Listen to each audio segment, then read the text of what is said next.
عالم كودن وما لنعالم halkan waxaan ku furnay Ramadaan oo waliba ay ahayd maalintii la bilaabay 16 Ramadaan iyadoo lagu talagalay suuqa khayriga ah dadka danyarta magaalada ay nugula nool ee aan awoodeyn takaliifta ciida ama agoomana ay ku jireen lagu caawinayay suuqa khayriga waa markii ugu horeysay ee laga dhigay uu ka qabsoomay magaalada Burco suuqa khayr waxa weeyaan suuq lagu kaalmaynayo oo maxay toolay lagaga qayb qaadanayo ka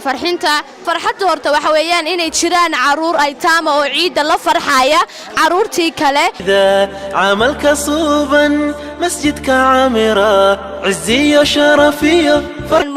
suuqa sida ogtiin waxa iska kaashtay ururka taawayo jaamacadda najaax عملك صوبا مسجدك عامرة عزية شرفية فرحتك عيدة عملك صوبا مسجدك عامرة صلاة عيدة دمركي يا عرورتي يا عير لقيا صلاة عيدة dadkana waxaan u sameynay qiimo dhimis aad u ballaaran oo ka hooseeya sixirkii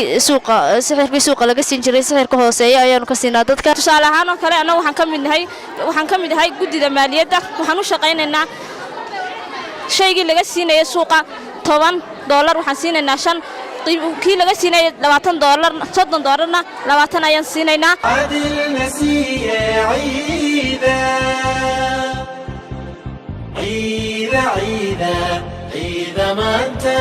kaliya maaha qayb waxiiba wuxuu leeyahay sidoo kale qaybo badan oo ay ka kooban yihiin macrad saqaafi islaamiya